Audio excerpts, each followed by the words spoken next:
C'est une star et on l'aime tant. Elle nous fait rire. Florence Foresti qui est avec star, nous. Le mot est faible. Mais Le mot est faible. Ah ben, et c'est faible, on pourrait même dire Méga une grande star, vedette. je pense. Méga star internationale. Pourquoi ? Parce qu'évidemment, on vous connaît à la télévision, dans les émissions de Laurent Ruquier, entre autres, sur scène avec spectacle qui a triomphé.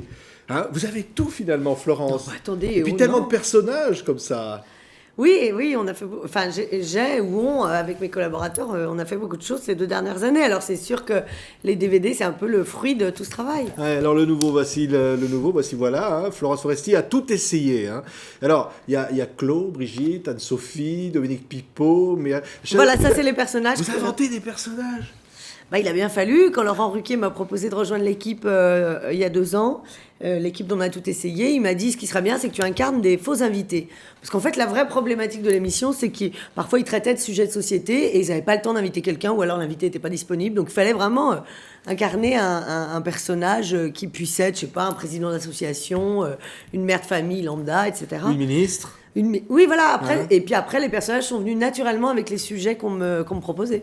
Et alors, chacun de ces personnages, à part entière. On va voir d'ailleurs un extrait. On a tout essayé. Voici Florence Foresti. On fait plutôt ce qu'elle devient. Je n'ai même pas eu le temps de me changer. Je sors de scène. Je suis désolée. J'ai fait un triomphe. Je vous remercie. Je suis encore un peu dans mon personnage. Enfin, en tout cas, c'est elle qui m'habite encore pour quelques instants. Une minute. C'est vous qui avez commandité mon exécution. Quand est-ce ? Ça y est, elle est partie. Je ne suis pas folle, vous savez. Mais la comédie, je n'attends que ça. Je n'attends qu'un rôle comique. J'en veux de la soupe aux choux, de la gendarmette. Je peux tout jouer. Mais c'est de la merde. Non, c'est Cloug. Mon projet pour une démocratie participative. Réfléchir ensemble, pourquoi ? Eh bien parce que, d'une part, je n'y arrive pas toute seule. D'autre part, voilà, hein, je fais ce que je veux avec mes cheveux. Voilà. Moi, je kiffe les rebeux. Je kiffe les renois. Je kiffe ma race. Je suis morphonumérologue, je m'appelle Brigitte, mais je lis également dans les cartes. Hein. Je suis bolotologue. Je peux régulièrement, je peux deviner, à la simple lecture des 8 chiffres qui s'affichent sur mon téléphone, qui est en train de m'appeler. La censure, c'est un fléau. Je veux dire, au lycée, nous, on la sent tous les jours. Déjà, par exemple, on n'a pas le droit de parler en cours, alors que les profs, ils ont le droit, quoi. Je veux dire, c'est quand même fou, quoi. Je veux dire, interdire des affiches, sous prétexte que ça risquerait de nous choquer, nous, mineurs de moins de 18 ans, mais je suis mort de rire, quoi. Lol. Moi, je crois que le secret de la longévité, c'est de durer le plus longtemps possible. Nous devrions faire le pari des cars avec des voitures électriques, des camions électriques, des motos électriques. Ça, c'est écologique. Hein, il suffirait de construire une petite centrale nucléaire sur place et hop, le tour est joué, vous comprenez ? La recherche pour les carburants propres, hein, tels que l'éthanol ou l'huile de colza, très bonne, j'en ai déjà bu. Eh bien, cette recherche-là est une priorité absolue pour nous. Et pour preuve, nous y consacrons chaque année plus de 1 million d'euros par an. Voilà. Ben c'est tout. Voilà. Donc il y a aussi en fait les sketchs de On n'est pas couché. Ouais. Adjani, Ségolène, tout ça c'est ce que j'ai fait cette année. Et Laurent Ruquier. C'est-à-dire que la télévision, c'est une autre forme de spectacle finalement par rapport à la scène, par rapport au public, même s'il y a un public aussi. Hein. Il y a une part d'improvisation dans tout ça. Comment ça se passe ? Comment vous écrivez ces personnages ? Non, beaucoup moins que sur scène, moi je trouve. Je trouve qu'il y a moins d'improvisation que sur scène parce que c'est beaucoup plus stressant. On a des partenaires aussi, des gens qui nous donnent la réplique. On peut pas complètement dans ce cas-là, c'est Laurent et je peux pas complètement partir dans des envolées parce que lui aussi, il a un texte et il doit s'y tenir si je veux m'y retrouver. Et puis c'est un peu flippant la télé, donc on n'a pas envie de prendre ce risque-là, je pense, devant des millions de gens. C'est des personnages qui existent, vous les avez rencontrés vraiment ? Oui, certains, bien sûr, oui, certains sont assez quotidiens, oui. Ouais. L'inspiration vient de la vie, c'est-à-dire le théâtre de la vie finalement. Vous regardez les autres comme ça, puis vous les remontrez d'une autre façon. Hein. Oui, je crois qu'on commence tous par là, hein, les humoristes, oui, bien sûr. Ouais. Ouais. Alors, petite lyonnaise, je crois, hein, passionnée de théâtre, mais qui avait dû commencer à faire tout à fait autre chose, hein, et qui sentait une vocation. Oui, je sentais quelque chose, mais alors je savais pas du tout comment m'y prendre. C'est difficile quand on est en province d'abord, et puis c'est difficile aussi quand on n'est pas d'une famille d'artistes, qu'on n'a pas du tout de pied dans le spectacle, dans le cirque, dans rien. Donc c'est vrai que j'ai eu la vocation un peu tardive. Enfin, j'ai commencé tardivement le théâtre, vers 22-23 ans. Mais parce que je savais pas trop comment m'y prendre. Heureusement, il y avait un café-théâtre à Lyon qui proposait des ateliers de café-théâtre aux amateurs et ça m'a sauvé la vie, quoi. Vraiment.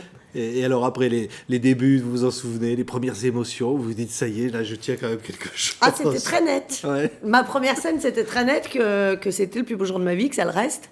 Et que c'était ma place. Enfin, moi, en tout cas, je trouvais ma place dans la vie, dans l'existence, ici, sur scène. Donc, ça a été très net. Vraiment, une révélation, une confirmation, quoi, pour moi. On a l'impression d'une sorte de complicité avec le public. C'est-à-dire que il y a comme un dialogue, le public n'est pas passif, quoi. Il est là et... Oh, bah sûrement pas, oui, dans le spectacle vivant, c'est ce qui fait toute la différence avec toutes les autres formes de création. C'est que là, vraiment, on est avec eux. Sinon, on est peintre ou on est autre chose. Mais dans l'humour, notamment, il y a un échange qui est sonore, qui est visuel, qui est évident. C'est une sorte de jubilation. C'est jubilatoire. Assez. C'est-à-dire vous portez à la caricature jusqu'au bout, même dans l'excès, quoi. On peut tout faire. Ah bah, si on a envie, si on l'assume. Non, on peut pas tout... Enfin, on peut tout faire si on a envie. Ouais. Voilà, si on a envie de faire Adjani comme on l'a fait là, avec son personnage de théâtre, pourquoi pas y aller, quoi. Ou Ségolène Royal. C'est un rôle de composition, ça. Hein. Ouais, mais c'est vieux, hein, donc c'est vrai que... Bon, alors, je sais pas du tout. Il y avait déjà la limité, démocratie participative. C'était en septembre, oui. Il y avait déjà les grandes valeurs qu'elle défend toujours. Et puis... il y avait déjà ça dans son discours, oui, on le sent très bien, c'est les mêmes termes qu'elle emploie aujourd'hui. Hein. La comédienne, parce que c'est d'abord ça, hein, au théâtre, au cinéma, sur scène, à la télévision, par tous les moyens possibles, c'est quoi finalement être comédien aujourd'hui? Comment vous le ressentez, vous? Alors moi d'abord, ça n'a jamais été mon rêve d'être comédienne, vraiment, c'était comique. Ah bon? Oui, Faire rire, contrairement à beaucoup d'autres gens qui passent par le one-man show pour arriver au cinéma, ce que je comprends très bien, et puis ce qui finalement arrive. Moi, vraiment, mon truc, c'était le rire. C'était pas forcément la comédie. Je savais pas si j'étais faite pour ça du tout. En revanche, le comique, oui, ça me passionnait. Ouais, et faire rire quand on est une jeune fille, en plus jolie, hein, parce que c'est vrai, vous d'ailleurs, dès le début du spectacle, les choses sont clarifiées là-dessus.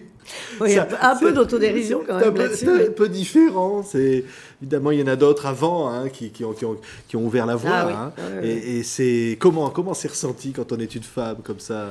Mais très bien, en fait. Enfin, je veux dire, on s'en fait tout en théorie quand on en parle, mais enfin, le public s'en fout, que ce soit un homme ou une femme, du moment qu'il rigole, du moment qu'il est porté par un spectacle ou un artiste, il fait absolument pas attention au sexe de la personne en question. Hein. Ouais. Et puis, quand on l'a en soi, c'est pareil, on se pose pas la question de savoir, je suis une fille, comment je vais aborder la chose, est-ce que je le fais non, c'est naturel chez les êtres humains que ça concerne, que ce soit des hommes ou des femmes. Ouais, et tous les personnages, à la fois sur scène et à la télévision, que vous incarnez, donc vous êtes une espèce de peintre où vous regardez le quotidien, vous décortiquez les gens comme ça, les différents traits de caractère. Oui, je crois qu'on le fait tous un petit peu. Enfin, ce serait dommage d'être complètement indifférent à ceux qui nous entourent. Alors, je retiens ce que je veux bien retenir et j'en fais ce que j'en veux. Après, je mélange. Il y a des personnages qui sont totalement créés de toutes pièces, qui sont un peu loufoques. Tata Myriam, la mère juive, elle est un peu... elle est surtout inspirée de Marthe Villalonga, d'ailleurs. Ouais, elle existe déjà en fiction. Et puis, voilà, mais... oui, de toute évidence, on se nourrit de tout ce qui nous entoure, oui.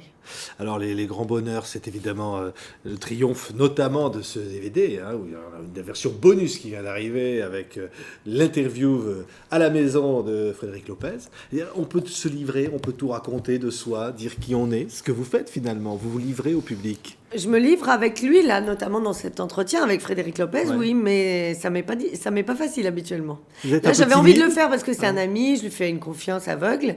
Je l'aurais pas fait avec un inconnu, je pense. Et puis, je l'aurais pas fait dans le cadre d'une émission de télé. Là, je trouvais que c'était un acte volontaire du public d'aller... s'ils ont envie de me rencontrer, s'ils ont envie de savoir qui je suis, de savoir comment j'ai démarré, tout ça, ils le font. Mais j'ai pas envie de leur imposer, de toute évidence. Donc, dans ce cadre-là, ça me paraissait intéressant. Mais c'est pas quelque chose auquel je me prêterais tous les jours. Ouais, parce qu'il y a une forme de timidité quelque part. Oh bah oui, puis chez tout le monde. Enfin, je veux dire, je connais peu de gens qui prennent du plaisir à étaler leur vie. Ouais. Enfin, si, il y Non, en mais a, faut ceci du dit, culot mais... quand même. Pas Oui, il y sur en a, scène comme ça. mais bon, Ouais. moi, j'ai surtout l'impression que ça n'est pas le propos et que ça intéresse personne et que moi, ce qui m'intéresse, c'est de toucher les gens au travers d'une création, pas au travers de ma vie qui n'a rien d'intéressant, vraiment. Alors, quand on disait Florence Foresti sur scène et puis parfois il y a son chien qui vient avec, ça fait aussi partie de votre personnage, hein, ce petit toutou là. Bah, c'est vrai que qu'on voit sur... dans ce spectacle et dans ce DVD, il a été on m'a associé à lui parce que je l'ai bien voulu, parce que je l'ai mis sur mes affiches, je l'ai emmené partout. Il n'est pas timide lui, hein. Lui, il n'est pas timide. Non, lui, il se livre facilement. Non, mais j'avais envie qu'il soit avec moi, c'est surtout ça, c'était des raisons pratiques aussi, ça me permettait de l'emmener au théâtre. Ouais. Voilà. Le théâtre, c'est votre maison. C'est, comment dire, vous êtes chez vous, là. Oh, la scène, oui. Ouais. La scène, oui. Ah oui, la scène, c'est là où je me sens le mieux dans la vie. Ouais. On voit dans ce DVD, on voit l'avant-scène, on voit tous les à côté comme ça, où on sent un petit peu que parfois on flippe un peu, hein, c'est pas évident. Évidemment qu'on flippe, on fait Heureusement, ça. ouais. On flippe tellement qu'on oublie tout le reste. C'est peut-être ça qui fait qu'on s'y sent bien aussi d'une autre manière. Ouais. Oui. Vous êtes payé par le rire. Merci Florence Foresti. Merci à vous. Par le bonheur que vous nous donnez avec notamment donc ce DVD. On a tout essayé. Et puis là, vous le voyez à l'image, le spectacle, c'est enregistré à la Cigale. En attendant de vous y revoir bientôt. J'espère. Hein, avec encore plein d'autres personnages. Vous en imaginez encore des nouveaux? Pas en ce moment, mais j'ai très envie de remonter sur scène. Donc si l'écriture suit, ça ira vite. Merci Florence Foresti. Merci à vous.